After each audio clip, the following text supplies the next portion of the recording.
18 தர்பார். வந்துட்டாயா. வணக்கம் மக்களே, வீட்டில் இருக்கக்கூடிய அம்மா அப்பா அண்ணன் தம்பி தங்கச்சி எல்லாருக்கும் வணக்கம். நம்ம தர்பார்ல உங்களுக்கான ஏகப்பட்ட விஷயங்கள் ரெடியா காத்துக்கிட்டே இருக்கு. ஒவ்வொரு விஷயத்தையும் எடுத்து கொடுப்போம். பார்த்து ரசிங்க. வாங்க நிகழ்ச்சிக்குள்ள சரட்டுன்னு போவோம். அடுத்து நம்ம அதிரடி நாயகன், உலக நாயகன் கூட சொல்லலாம் ட்ரம்ப். அதிரடி மேல அதிரடியா போட்டு அசத்திக்கிட்டே இருக்கார். அவர் என்ன சொன்னாரு? ஐயா, ஆப்பிள் போனை பயன்படுத்துறோம், ஆனா நீங்க ஊரா வெளிநாட்டுல தயாரிக்கியே, நம்ம நாட்டுல கொண்டு வந்து விக்கியே, காசு ஊரா அந்த பக்கம் போகுது, சொன்னாலும் கேட்க மாட்டீங்க. இனிமே என் பேர்ல ஒரு கம்பெனி ஆரம்பிக்க, ட்ரம்ப் போனன்னு ஒண்ணு விடுறேன், எடுத்து அடிங்க அப்படின்னு சொல்லி விட்டாரே வாப்போம்.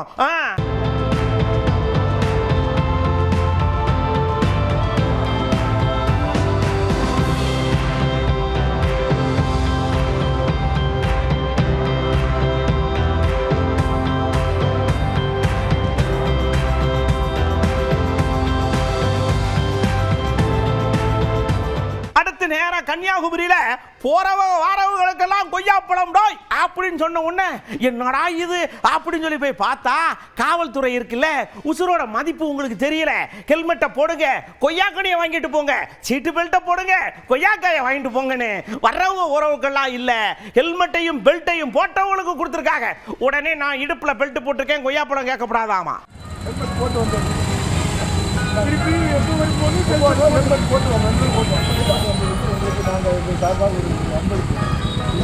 என்னோட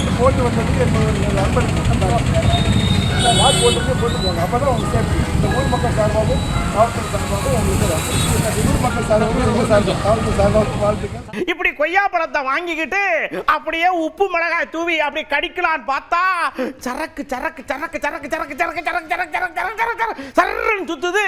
ஒரு ஊர்ல சூறாவளி காத்து அப்படியே சுழண்டு சுழண்டு அடிக்கி அந்த காத்தை பார்த்த உடனே ஆத்தி நம்மளை தூக்கி எடுத்து கொண்டே செவ்வாய்க்கிரகத்துல போட்டுருமோன்னு பயமா இருக்குல்ல.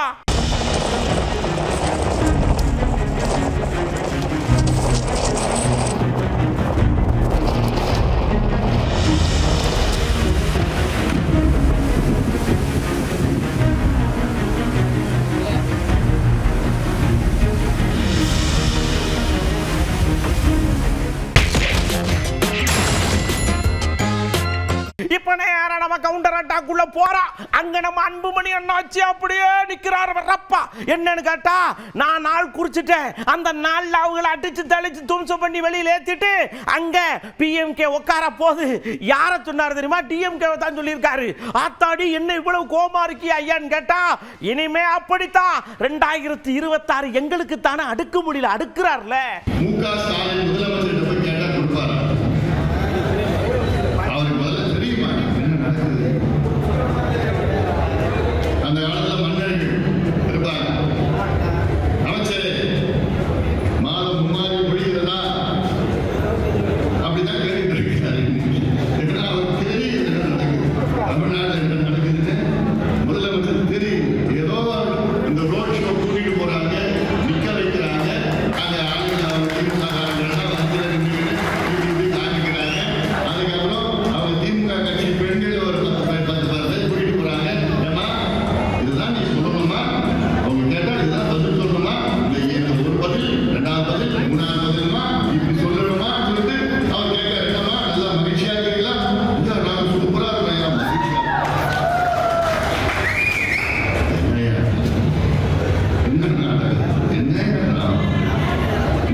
எங்களுக்கு தான் அப்படின்னு இங்க ஒருத்தர் ஜம்ப் பண்ணி பொதுக்கடியர் வந்து குதிச்சார். யாருன்னு பார்த்தா நம்ம ஆர்பி ஐயா. அதாவதுங்க, துண்டு சீட்டை வச்சு நீங்க பேசிக்கிட்டு இருக்கீங்களே, சீட்டே இல்லாம மழை மழை மழை மழை மழைன்னு பேச முடியுமா? நாங்க பேசுவோம் 3/4 மணி நேரம் மூச்சு விடாம அப்படின்னு சொன்ன உடனே நம்ம முதல்வர் ஐயாவுக்கு செம்ம காண்டாயிடுச்சு.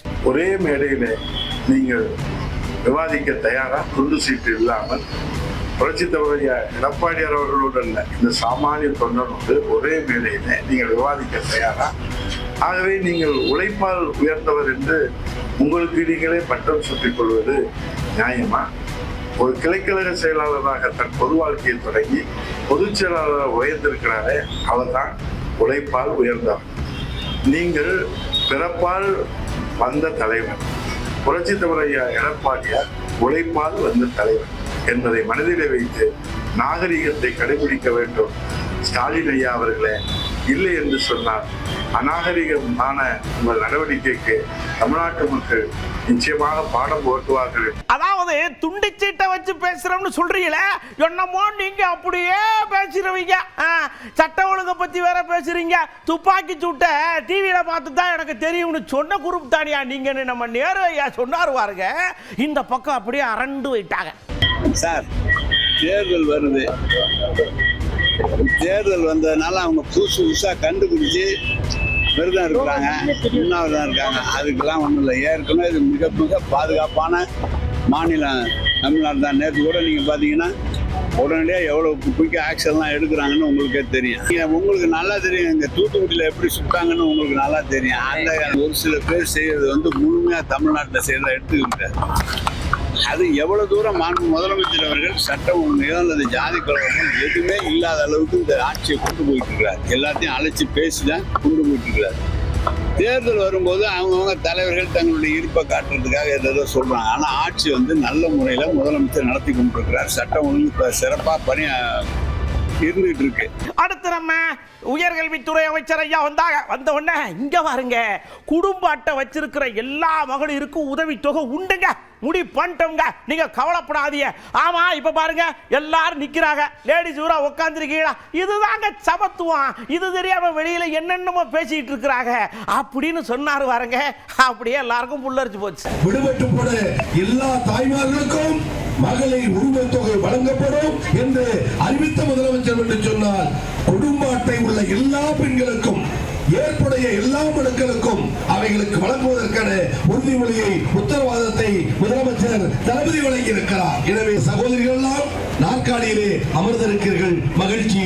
என்னுடைய தாய்மார்கள், உடன்பிறப்புகள், என் சொந்த பந்தங்கள், பல அண்ணன்மார்கள் நின்று கொண்டிருக்கிறார்கள். இதுதான் தந்தை பெரியார் விரும்பிய, கலைஞர் விரும்பிய சமுதாய புரட்சி என்பதையும் மயிலாடுதுறையில் இந்த முகாமில் நாங்கள் கண்ணார பார்த்து கொண்டிருக்கிறோம். இந்த மாற்றம் எந்த மாநிலத்தில் நடக்கும், எந்த ஊரில் நடக்கும்? எனவே எல்லாவற்றிற்கும் விற்றத்தது திராவிட இயக்கங்கள், திராவிட அரசுகள், பெரியார், அம்பேத்கர், அண்ணா, பச்சை தமிழர், பெருந்தலைவர் காமராஜர், கலைஞர், இவர்கள் வழியில், காகிதம் இல்லத்து வழியில் வந்து ஆட்சி நடத்துகிற நம்முடைய முதலமைச்சர், ஒப்பு உயர்வற்ற முதலமைச்சர் தளபதி மு.க. ஸ்டாலின் அவர்கள் இன்னும் பல நன்மைகளை, சலுகைகளை மக்களுக்கு வழங்க காத்திருக்கிறார். இப்படியே நம்ம பேசிக்கிட்டு இருக்கிற நேரத்தில் வெங்கடேஷ் ஐயா இருக்காருல, வெங்கடேஷ் ஐயா ஒரு பயங்கர கோபத்தில் வந்தார். ஏங்க, தமிழருடைய தொன்மையை நீங்க வரலாற்று பூர்வமாக கொடுன்னு சொல்லிவிட்டு நாங்கெல்லாம் தோண்டி பிறக்கி ஒரு மனுஷன் எடுத்து கொண்டு வந்து கொடுத்தா உன் ஆய்வு சரியில்லைன்னு நிராகரிச்சிங்க. சரி பரவாயில்ல விட்டா, இப்போ அவரையே தூக்கி எடுத்து அந்த பக்கம் அடிச்சு விட்டீங்க, என்னையா நினைச்சுக்கிட்டு இருக்கிய அப்படின்னு ஏகத்துக்கும் பொங்கிட்டார்லா. 2 ஆண்டுகள் மிகச்சிறப்பாக அகழாய்வை மேற்கொண்டார். அப்படி சிறப்பாக அகழாய்வை மேற்கொண்டதற்காகவே 3வது ஆண்டு அவர் இடமாற்றம் செய்யப்பட்டார். அதன் பிறகு அவர் ஆய்வு செய்த அந்த ஆய்வு அறிக்கையை நீங்க எழுதக்கூடாது என்று ஸ்ரீலட்சுமி என்ற ஒரு அதிகாரி எழுதுவார் என்று ஏஎஸ்ஐ உத்தரவிட்டது. ஆய்வு செய்தவர் எழுதக்கூடாது என்று ஏஎஸ்ஐ உத்தரவிட்டது என்பது அநேகமாக இதுதான் முதல் முறை. அப்படின்னா அதுக்கு பின்னால் வந்து என்ன இருக்குது? நீ நீ குழி தோண்டக்கூடாது, அடுத்து ஆய்வு நடத்தக்கூடாது, சரி செய்த ஆய்வை அறிக்கையாக நீ எழுதக்கூடாது அப்படின்னு அதற்கு பிறகு தான் அவர் நீதிமன்றத்தில் நாடி, நான் செய்த அகழாய்வை நான் தான் ஆய்வறிக்கை எழுத வேண்டும் என்று நீதிமன்றத்தில் நாடி, நீதிமன்றத்தின் உத்தரவை பெற்று தான் அவர் அகழாய்வை மேற்கொண்டார். அப்படி இருந்தும் அதற்கான சூழலை அமைத்து கொடுக்காமல் அவர் ஆய்வு செய்த பொருட்கள் எல்லாம் சென்னையில் இருந்தது, அவர் கோவாவில் இருந்தார். எனவே எங்களுக்கு கோவாவுக்கு இடமாற்றம் செய்ய வேண்டும், கோவாவிலிருந்து இடமாற்றம் செய்ய வேண்டும் என்று நீதிமன்றத்தை அணுகிதான் திருப்பி வந்தார். அதற்கு பிறகு ஆய்வை முடித்த பிறகும் அவருடைய ஆய்வு வெளியிடப்படவில்லை. எப்பொழுது வெளியிடுவீர்கள் என்று நீதிமன்றத்தில் வழக்கு தொடரப்பட்டு நீதிமன்றத்தில் தலையிட்டு 11 மாதத்தில் நாங்கள் வெளியிடுவோம் என்று ஏஎஸ்ஐ வந்து சொன்னது. அதற்கு பிறகு நாடாளுமன்றத்தில் கேள்வி கேட்கிறோம், மிக விரைவில் நாங்கள் வெளியிடுவோம் என்று சொன்னார். 2.5 ஆண்டுகளாக ஆய்வறிக்கை கொடுத்த பிறகும் அவர்கள் வந்து அதை வெளியிட தயாராக இல்லை. கடைசியாக 10 நாளைக்கு முன்னாடி வந்து போதுமான அறிவியல் ஆதாரங்கள் வந்து இல்லை, வேண்டும், இன்னும் கூடுதலாக வேண்டும் அப்படின்னு கேட்டுருக்காங்க. இந்த பதில் அவங்க நீதிமன்றத்தில் சொல்லிடலாம். நீதிமன்றத்தில் நாங்கள் வேகமாக வெளியிட்டுறோம் அப்படின்னாங்க. நாடாளுமன்றத்தில் அந்த பதிலை சொல்லியிருக்கலாம். இந்த அகழாய்வு அறிக்கை என்பது ஏஎஸ்ஐயினுடைய தரத்திற்கு உகந்ததாக இல்லை, கூடுதலான எவிடன்ஸ் வந்து இதில் இல்லை, கூடுதல் ஜஸ்டிஃபிகேஷன் இது பண்ணலை அப்படின்னு சொல்லியிருக்கலாம். நீதிமன்றத்திலேயோ நாடாளுமன்றத்திலேயோ சொல்லாத ஒரு பதிலை உறுதிமொழி குழுக்கு 4 நாளைக்கு முன்னாடி அவங்க சொன்னது என்பது வந்து தொடர்ச்சியாக அமர்நாத் ராமகிருஷ்ணன் எப்படி கையாளப்படுகிறார் என்பதை பார்த்தால் இதற்கு வேட்டையாடப்படுகிறார் என்பதை தவிர வேறு வார்த்தை கிடையாது. இப்படி கோபத்துல பொங்குன ஐயா கொஞ்சம் கோபத்தை இறக்கி இதுக்கெல்லாம் என்ன காரணம் தெரியுமா? நம்மளுடைய கருத்தியல் தான். தோண்ட தோண்ட தோண்ட கருத்தியல் அப்படியே வருது, அவங்களுக்கு அடிவகுறு கப்ப கப்ப கப்ப கப்ப கப்பன்னு எரியுது. அதனால எப்படியாவது இதை அமைக்கு குடிய போட்டு மூடணும்னு பார்க்கறாங்க. ஆனா மூடுனாலும் பழையபடி தோண்ட தோண்ட வருமில்ல, நம்ம கருத்தியல் அப்படிப்பட்டது இல்லை அப்படின்னு கொஞ்சம் பெருமையா சொன்னார். அதாவது அவர் யாரா இருந்து போறாங்க, அவர் தன்னுடைய துறைக்கு நேர்மையாக இருக்கிறாரா இல்லையா, தன்னுடைய தொழிலுக்கு நேர்மையாக இருக்கிறாரா இல்லையா, அவர் அகழாய்வு செய்கிறார். அந்த அகழாய்வில் வந்து அவரோடு 2 இணை அகழாய்வு அதிகாரிகள் இருந்தாங்க. பல மாணவர்கள், டெல்லி பல்கலைக்கழகத்தினுடைய மாணவர்கள், ஏஎஸ்ஐனுடைய பல மாணவர்கள்லாம் அதில் ஈடுபட்டிருந்தாங்க. அவங்க எல்லாம் சேர்ந்து அகழாய்வு என்ற ஒரு அறிவியல் முறையின் அடிப்படையில் ஒரு ஆய்வை நடத்துகிறார்கள். அந்த ஆய்வின் உண்மை தான் இவர்களுக்கு பிரச்சனையாக இருக்கிறது. அந்த ஆய்வினுடைய உண்மை இவர்களினுடைய அன்றாட அரசியலுக்கு எதிரான ஒரு விஷயமாக இருக்கிறது. ஒரே ஒரு தொல்லியல் அதிகாரியை விடாமல் 8 வருஷம் இவர்கள் வேட்டையாடி கொண்டிருக்கிறார்கள். எனவே இவர்களது அரசியல் தான் இதற்கு காரணம். கீழடியினுடைய காலம் அல்ல இவர்கள் பிரச்சனை, கீழடி சொல்லுகிற கருத்து தான் இவர்களுக்கு பிரச்சனை. அந்த கருத்தை மூடி மறைக்க எல்லா வழியிலும் முயல்கிறார்கள், கடைசி வரை முயல்கிறார்கள். அடுத்து பாருங்க, நாம எவ்வளவுதான் என்டர்டைன்மெண்ட்ல தெளிச்சுக்கிட்டு இருந்தாலும் உசாரா இருக்க வேண்டிய இடத்துல இருக்கணும். இப்ப நாம நேரா உசாருக்குள்ள போறோம். இந்த கரடி வருது, புலி வருது, அப்படி இப்படின்னு ஊட்டி ஈட்டி சைடுல இந்த வருது வெளியில.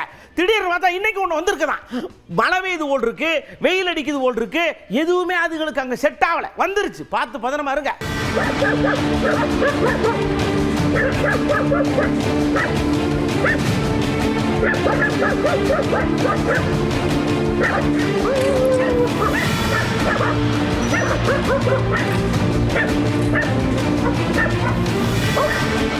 இப்படி மழை பெய்யற நேரத்தில் நம்ம வண்டிகளை ரொம்ப பதறமா ஓட்டணும் அப்படின்னு நம்ம சொல்லியிருக்கோம்.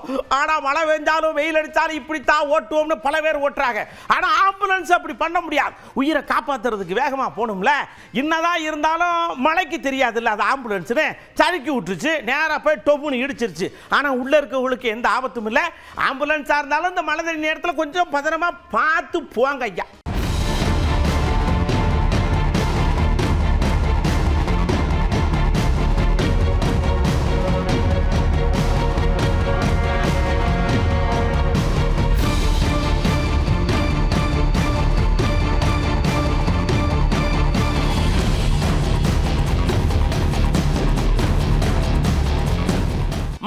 இப்படி இருக்கணும்னு யோசிக்கிற நேரத்தில் இங்க மழையெல்லாம் பெய்யல, ஆனா நாங்க லேசா முட்டிக்கிறோம்னு ராஜஸ்தான்ல ஒரு சம்பவம். ஒருத்தர் முன்னாடி பஸ் பேருக்கு வளைவு வந்திருக்கு, டிரைவர் அப்படியே சைங்கன் அப்படி திருப்பி இருக்காரு. பின்னாடி வந்தவர் என்ன நினைச்சாரு தெரியல, என்னடா இப்படி திருப்புற, இப்படி திருப்பணும் சொல்லி இடிச்சு திருப்பி விட்டார். 5-6 பேருக்கு காயமாகி போச்சு. இந்த டிரைவர் மார்களுக்கு ஏன் இப்படி இருக்கீன்னு தான் தெரியல.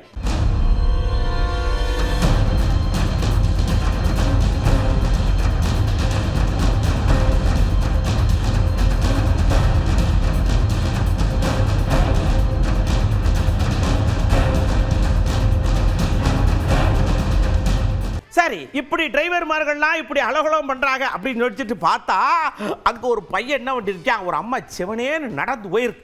அந்த அம்மாவை குறு குறு குறு குறுன்னு உறுத்துற மாதிரி பார்த்துக்கிட்டு இருந்திருக்கான். கழுத்துல சங்கிலி இருந்திருக்கு போலுக்கு. திப்புடுன்னு ஓடி போய் அந்த அம்மா செயினை பிடிச்சி இழுக்க, அந்த அம்மா நிலதவடி குப்பரை மட்டேர்னு விழுக, ஏன் தம்பி செயினை திருடுறன்னு முடிவாகி போச்சு, அதுக்கப்புறம் ஏயா இப்படி பண்றியா அப்படின்னு அந்த அவளை கேட்குற மாதிரி அந்த பையன் தள்ளி விட்டாங்க. தப்பு தம்பி.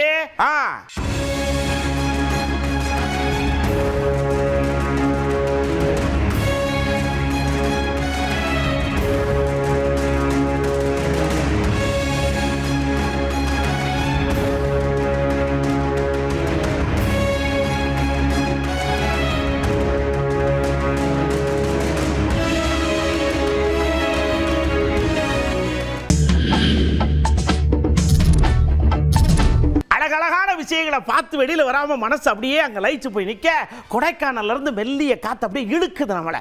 என்னன்னா சொர்க்கம் அங்கே இருக்கு, நீ அங்கேயே நிற்கிற அப்படி நீங்கள் பார்த்தா அப்படியே மழை சாரல் அப்படியே தூவுது. அங்கே அப்படியே பூக்கள் பூத்து குலுங்குது. காதலர்கள்லாம் அங்கங்கே உட்காந்து காதலிக்கிறாங்க. நம்மளை மாதிரி ஆள் வேடிக்கை மட்டும்தான் பார்க்க முடியும்.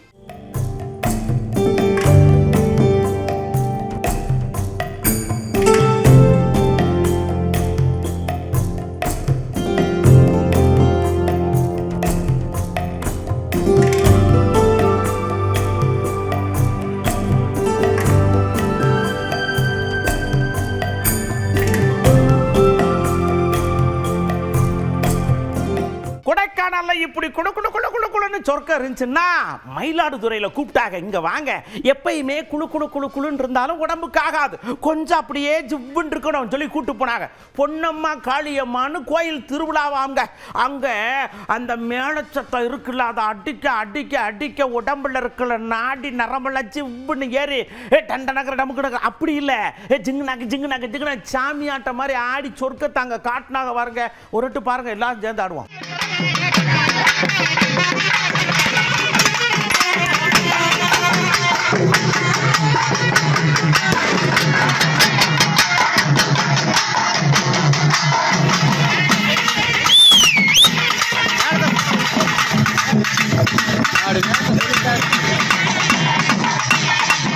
இந்த அடி காஞ்சிபுரத்திலே விடுது, நாங்க மட்டும் என்ன சலச்சவுகளா அப்படின்னு சொல்லி காஞ்சிபுரத்திலையும் திருவிழாவை கொண்டாடி ஒரு 37 அடி உசரத்துல ஒருத்தர் என்ன பண்ணிருக்காரு, கதகளி ஆடி இருக்காருங்க.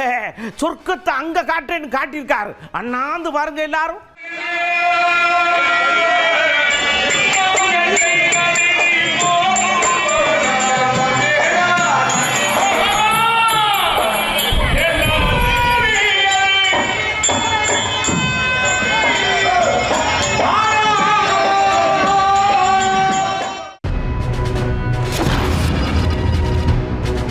இப்படி அண்ணாந்து பார்த்துக்கிட்டு இருக்கிற டக் டக்குன்னு தட்டி, இங்க வாங்க, உங்க மனசுல உங்களை கவர்ந்த அந்த நடிகை யாரு அப்படின்னு கேட்டோம். என்ன வெக்கம் பல பேருக்கு. சரி, இந்த கேள்விக்கு பதில சொல்றதுக்கு முன்னாடி இன்னொரு விஷயத்தையும் சேர்த்துக்கங்க. அப்படின்னா என்னன்னு கேட்டாங்க, இந்த கேரக்டரை இவகிட்ட கொடுத்தா அடிச்சு தூள் கிளப்பி பட்டை கிளப்புவாங்கன்னு சொன்னா எந்த நடிகைக்கு கொடுப்பேன்னு கேள்வியை முடிக்கலங்க. பதில் மழன்னு வருது. நஸ்ரியா மேம், அவங்க கியூட்டாக எல்லா கேரக்டருமே சூப்பராக இருக்கும். கியூட்னஸ் பிடிக்கும். கில்லியில் எல்லாத்துலேயுமே ஃபிட்டு யாருனாக்கா திரிஷா மட்டும்தான். எனக்கு பிடித்த நடிகை வந்து ஜோதிகா. அவங்க எல்லா கேரக்டருமே சூப்பராக பண்ணுவாங்க. இந்த சந்திரமுகி கேரக்டர் யாருமே பண்ண முடியாத அளவுக்கு ரொம்ப சிறப்பாக பண்ணியிருப்பாங்க. எனக்கு பிடிச்ச நடிகை வந்து நயன்தாரா.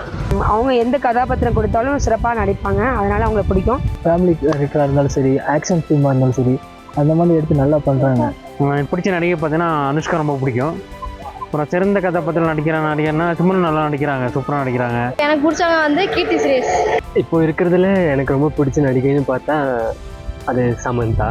சாய் பல்லவி அண்ட் சமந்தா. பிகாஸ் ரீசெண்டாக சாய் பல்லவியோட அமரனோட பெர்ஃபார்மன்ஸ் பார்க்கும்போது நமக்குள்ளேயே போய் அது இம்பாக்ட் கிரியேட் பண்ண மாதிரி நான் ஃபீல் பண்ணுறேன். எனக்கு வந்து பிடிச்ச நடிகை வந்து மீனா. அவங்க வந்து எல்லா கதாபாத்திரமும் பண்ணியிருக்காங்க. எனக்கு பிடிச்ச நடிகை வந்து ஸ்னேகா. ஸ்னேகா நடிகை ரொம்ப பிடிக்கும். எனக்கு பிடிச்ச நடிகைன்னு சொன்னா ராதிகா மேடம்.